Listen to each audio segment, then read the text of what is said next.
Well, my boss invited me, so I'll be going on another resort trip this weekend. It's just for business, but still, spending my days off with my boss.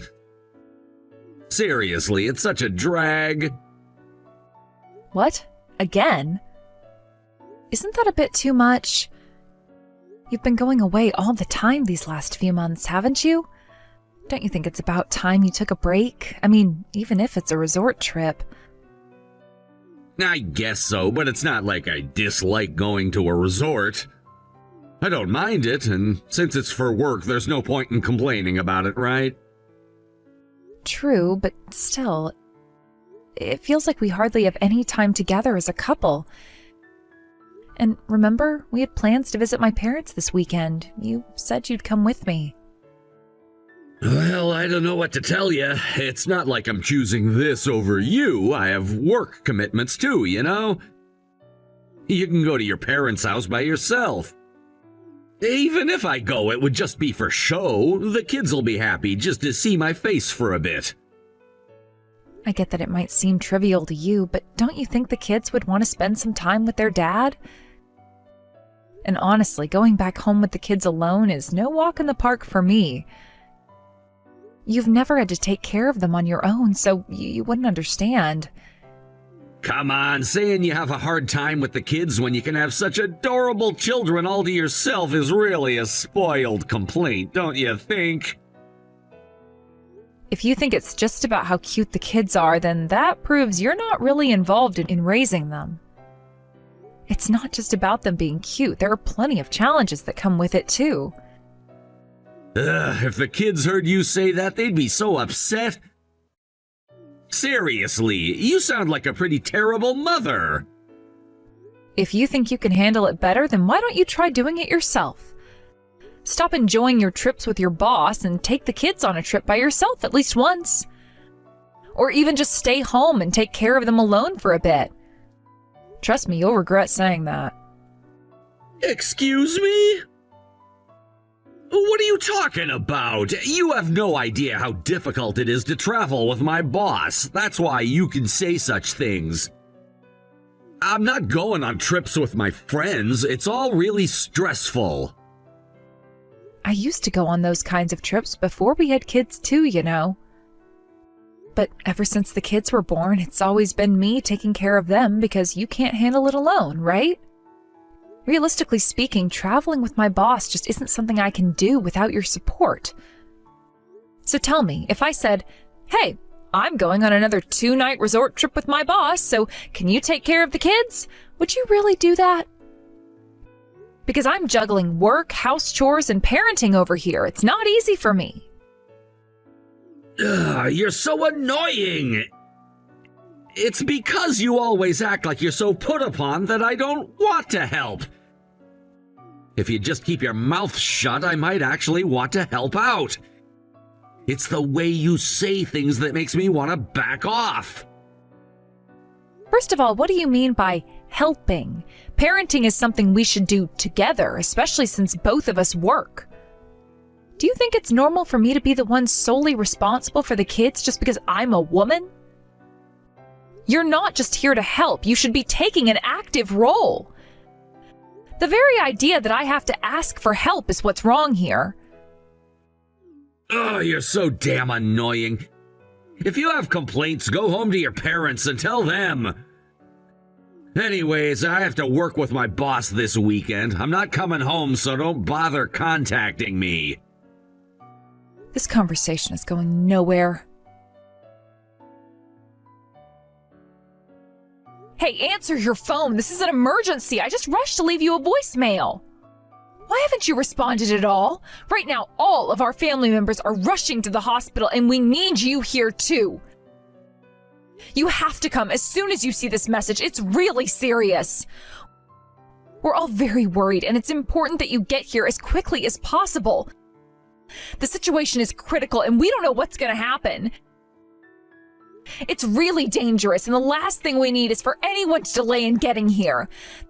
The kids are with me, so just come straight to the hospital without stopping at home.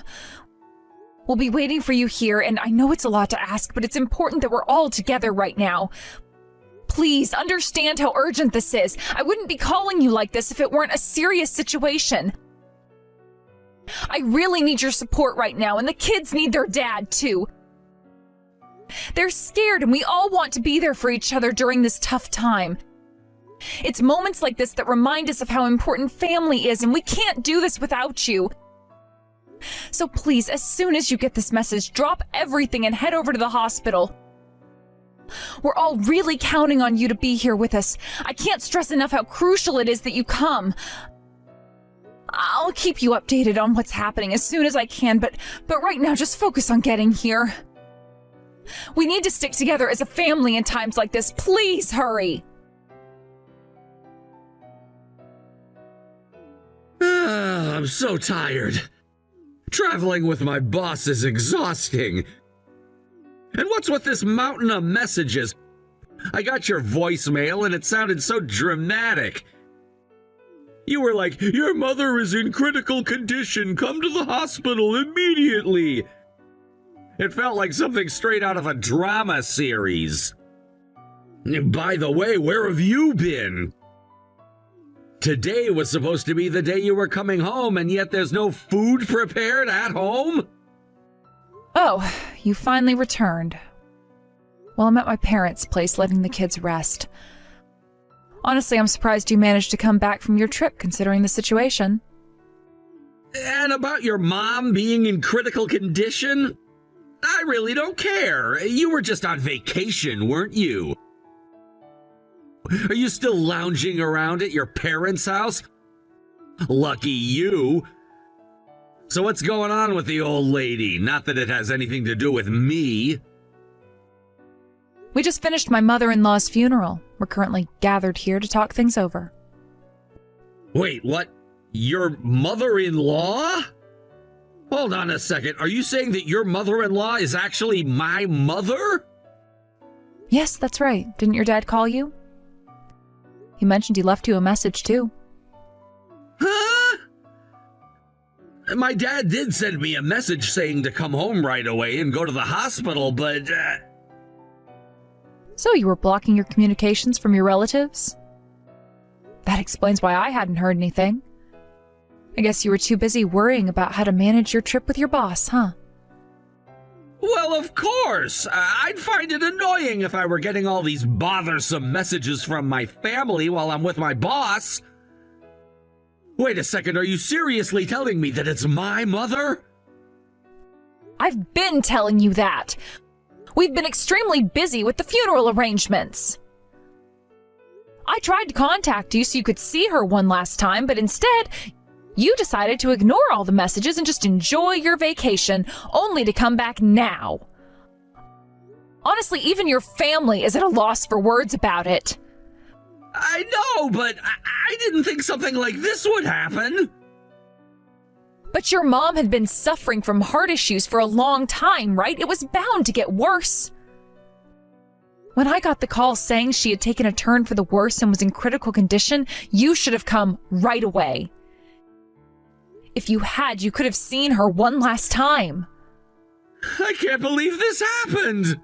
Mom!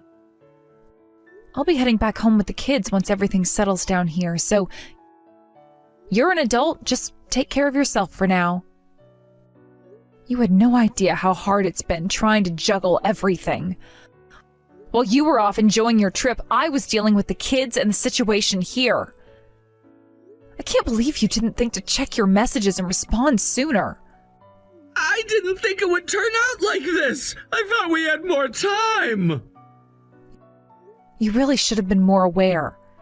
It's not just about your vacation. You have responsibilities and family to think about. The least you could do is check in, especially when things are serious. You may be relaxed right now, but the reality is that life doesn't stop for anyone. I get that, okay? I really do, but sometimes I just need a break from all of this.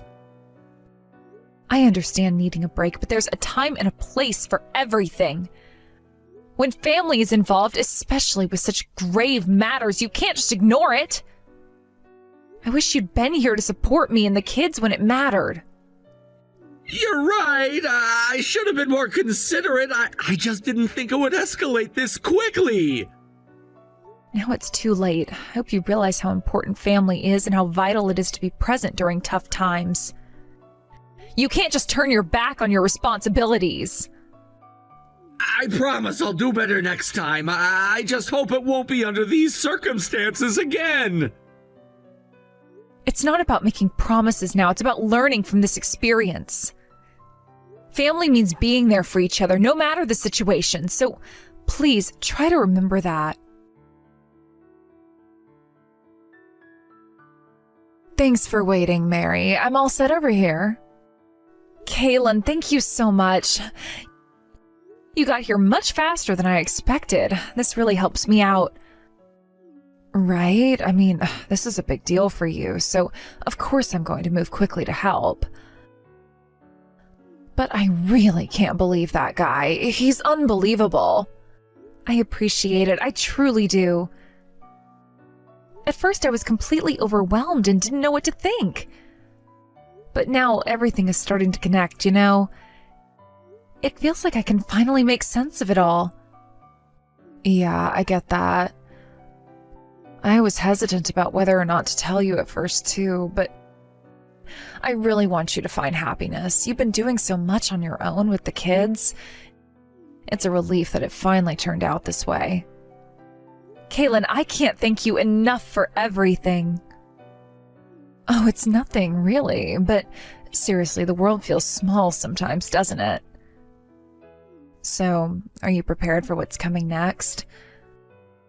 Are you really going to follow through and put an end to this?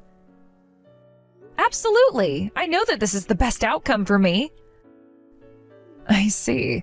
Well, that's great. Then let's stick to the plan and go for it. I'm honestly looking forward to this. I can hardly contain my excitement. It's like all the pieces are finally falling into place and I'm ready to take action. I've been waiting for the right moment to make my move, and now that I have your support, I feel much more confident. Knowing that I have someone like you in my corner makes all the difference. You know how much I've struggled with this situation, and just thinking about finally putting it behind me fills me with hope. I can't wait to reclaim my life and start fresh without all this baggage holding me back. This is going to be a turning point for me, and I'm ready to embrace whatever comes next. Let's do this together and make it happen. I've got your back just like you've got mine through this entire process. So let's get everything organized and take the first step. I'm ready to face whatever challenges lie ahead with newfound determination. By the way, I've got another golf trip with my boss next weekend.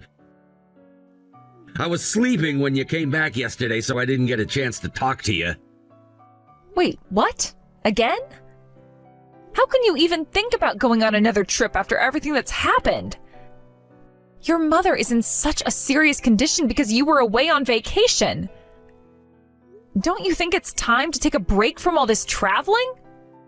I do think about it, but what can I do? It's a work obligation, and I have no choice but to go. Plus, especially in times like this, I want to forget everything for a while and just have some fun. And you shouldn't be complaining about things at a time like this. You did tell your boss about your mother's situation, right? He's still inviting you despite everything? That says a lot about him, too. Huh? What do you know about my boss? It's fine if you want to criticize me, but don't speak ill of my boss. What are you talking about? You've told him you had kids, right? If he knows you have a wife and children, he's still inviting you out. That's just disrespectful. Shut up! We've got our own circumstances here. I'm in a good position with my boss, so there's nothing I can do about it. That makes it even worse. Can't you just tell him that your wife is upset? Were you in such a position that you couldn't say that? Talking to you is pointless. Seriously, you're such a difficult person to deal with. It's like you've completely changed since you got married and had kids. I think you're the one who changed me. Don't you realize it? You act like nothing has changed in your life despite having kids, living your life like you're still single. How long do you think you can go on like this, expecting to be taken care of like a child? Don't you understand that you're a parent now? Oh, right. So everything is my fault, huh? Just go ahead and be friendly with the kids. I'll be off having fun with my boss while you're at it. Fine, I get it. What are you thinking? Why are you in a place like this? That's what I was going to ask you. What are you doing sneaking into a married woman's house while her husband is away on a business trip? And having a cozy overnight getaway, just the two of you. Looks like you're not even in the same company, and you're not going out golfing either. What happened to that supposed golf trip with your boss? Are you kidding me? You weren't following me, were you?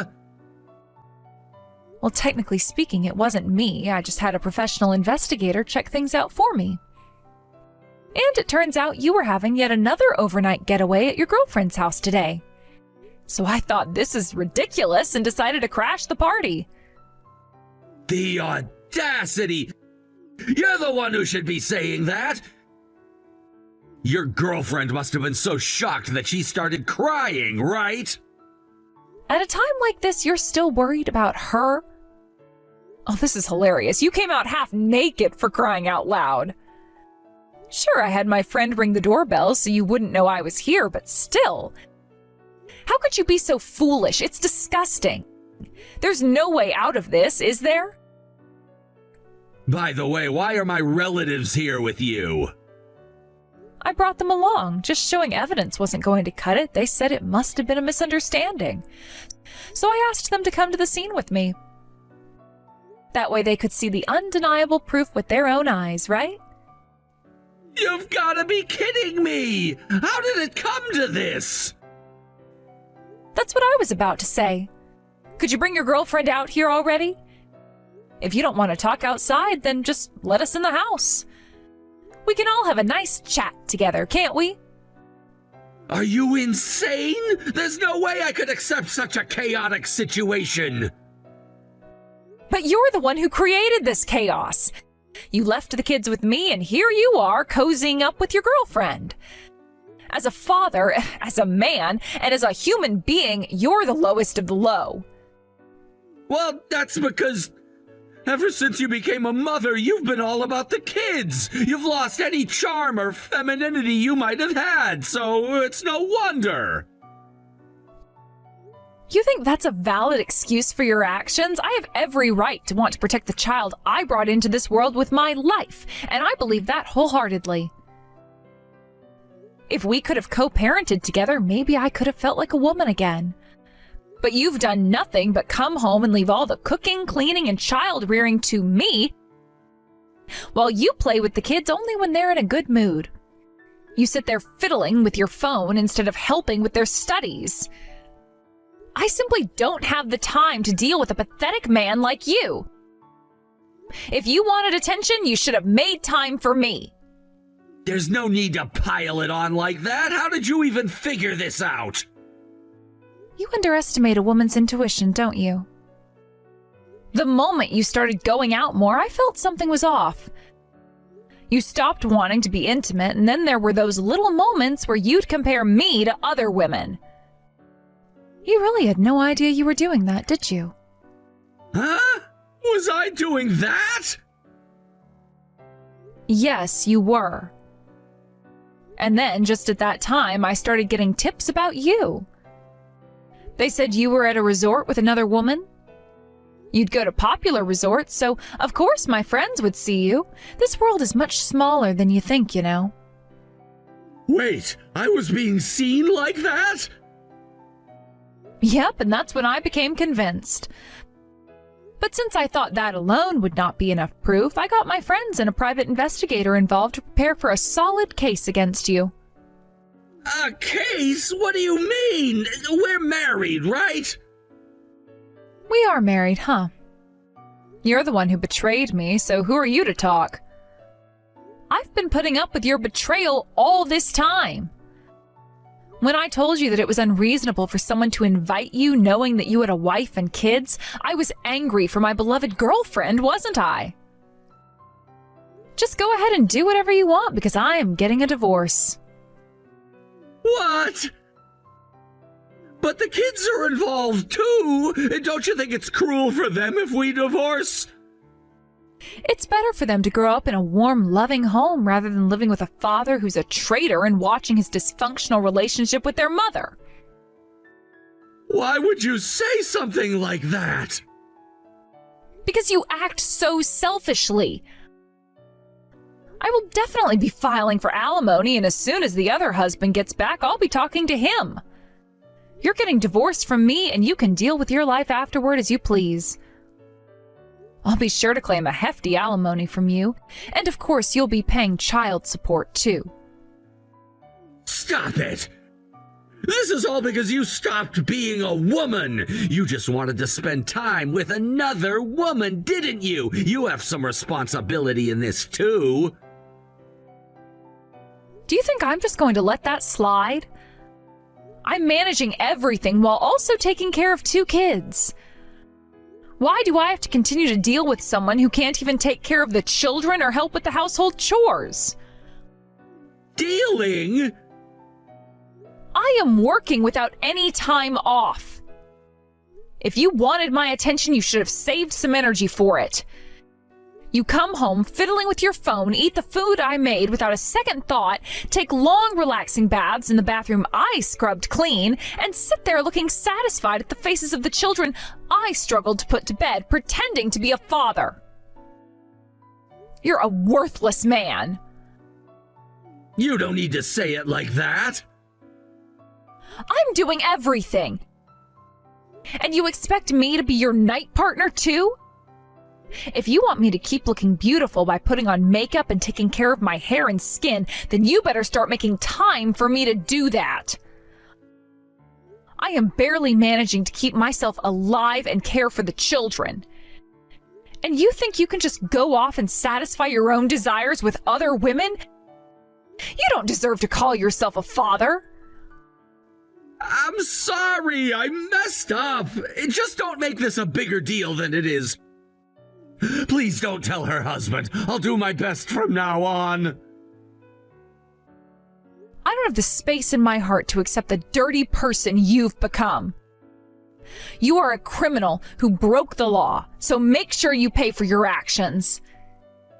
It is pathetic how you keep worrying about yourself. Oh, and just so you know, my punishments won't end here. I'll make sure to report this to your workplace as well. You were supposed to be on a trip with your boss, so we need to confirm that, don't we? Wait!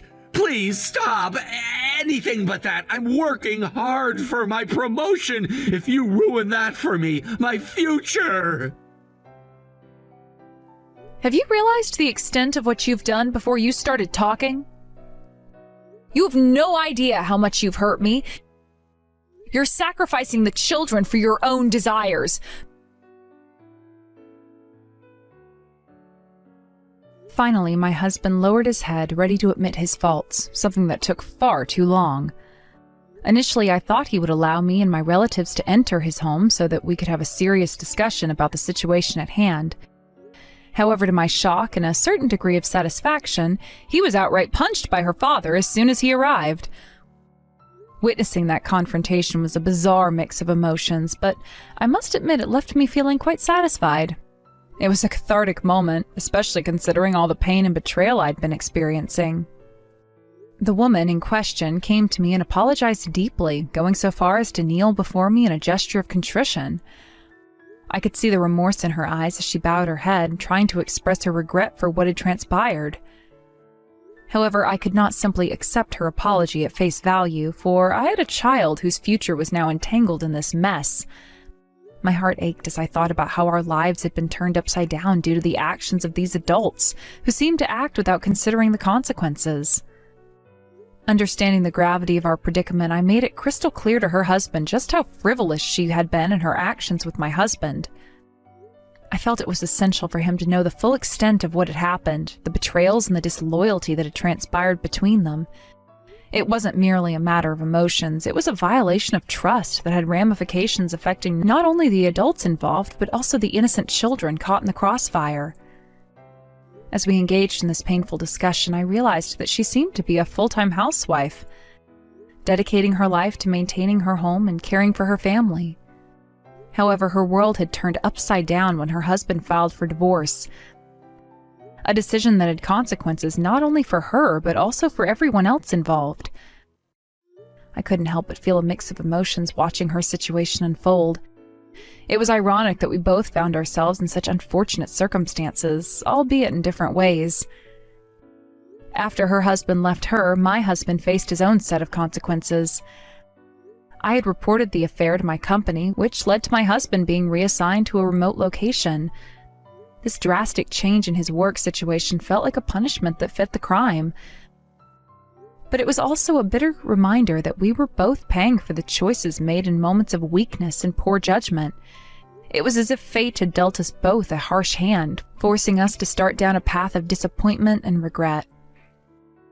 In our conversation, I made sure to emphasize that this situation wasn't merely a fleeting moment of weakness. It had lasting repercussions that would follow us for years to come. I needed her to understand that while she sought forgiveness, the consequences of her actions extended far beyond a simple apology. My husband and I were now living in the fallout of their indiscretions, and it was our child who would ultimately bear the brunt of this turmoil. The stakes were high, and I couldn't allow myself to become lost in anger and revenge. As I spoke, I could see the emotions flickering across her face. Guilt, sorrow, and perhaps a hint of realization that her actions had not only harmed me, but had also disrupted her own life and family. The weight of her decisions was heavy, and I sensed that she was beginning to grasp the far-reaching effects of what she had done. It was a complex web of emotions that we were both navigating, filled with resentment and a yearning for understanding. I recounted the moments that had led to this confrontation, recalling how my husband had initially been evasive about his feelings, how he had made excuses, and how I, in turn, had been forced to confront the reality of our fractured relationship. The betrayal stung deeply, but this encounter felt like a necessary step towards resolution, or at least towards closure. We were both feeling the fallout from the choices made by those we trusted, and it was a painful yet pivotal moment. As she listened to my words, I could see her processing the information, reflecting on her own role in this saga. She began to share her perspective, explaining her frustrations and the feelings of neglect within her marriage. I listened patiently, allowing her to express herself, knowing that understanding her viewpoint was crucial in moving forward. While I sympathized with her feelings of loneliness and isolation, I couldn't let that cloud my judgment regarding the choices she had made that had led us to this point. Her story mirrored my own in some ways, and it was a stark reminder that unhappiness in a relationship can lead people to make choices they might not otherwise consider. We were both victims of our circumstances, yet I felt an overwhelming need to assert that her choices were hers alone. I wouldn't let her actions undermine the seriousness of what had transpired. The damage had been done, and acknowledging that was the first step in seeking a resolution. As the conversation continued, we both began to reflect on the changes our lives had taken. She spoke of her dreams and aspirations that had been sidelined due to the pressures of family life and the neglect she felt from her husband. In turn, I shared my struggles with maintaining stability for my child amidst the chaos. We found common ground in our shared experiences of loss, even if the roots of our problems were different. It was an unexpected connection forged through our pain. The meeting felt transformative in many ways, as we moved from being adversaries to allies in understanding our struggles. I felt a strange sense of solidarity with her, realizing that we were both navigating a rocky path filled with uncertainty and disappointment. Our conversations morphed from accusations into discussions about how we could both move forward, despite the hurt that lingered in the air. After we shared our stories, we noticed a shift in her demeanor. The tears in her eyes were replaced with a semblance of understanding and acceptance. She grasped the weight of her actions, and I could tell that she was beginning to process the implications of her choices. This encounter was not merely about seeking revenge or an apology. It had become a moment of shared understanding, an acknowledgement of the complexity of our lives. In the end, we parted ways with a newfound sense of respect for each other. It wasn't a resolution to all our problems, But it was a step toward acknowledging the reality we faced. I felt lighter somehow, as if shedding some of the burdens that had weighed me down for so long. While our paths were fraught with difficulties, we both understood that moving forward would require honesty, introspection, and the willingness to confront consequences of our own actions. As I walked away from that encounter, I felt a surge of determination. I knew I had to focus on rebuilding my life and securing a better future for my child. The challenges ahead would be significant, but I was ready to face them head-on, equipped with the knowledge that I was not alone in this journey. There was a shared understanding between us now, a recognition of our struggles, and perhaps, just perhaps, a glimmer of hope for what lay ahead. Reflecting on everything that had transpired, I realized that forgiveness was not an easy path, but it was essential for my own healing. I understood that I had to move forward, and I would have to let go of the anger and resentment that had consumed me for so long. It was a difficult realization, but it was necessary for my peace of mind. Our children were innocent in all of this, yet they were the ones who would suffer from the mistakes. Thinking about the future, I began to formulate a plan for myself and my child. I wanted to ensure that they grew up in a loving and stable environment, free from the chaos and uncertainty that had characterized our lives repeatedly. It was crucial for me to provide them with the support and guidance they needed to navigate their own lives, and that meant prioritizing their well-being above all else. The road ahead would be challenging, but I was determined to face it with courage and resilience. I knew I couldn't change the past, but I could shape the future for myself and my child. Through hard work and determination, I would strive to create a better life for us both. I could see the light at the end of the tunnel, and I was ready to pursue it with all my heart.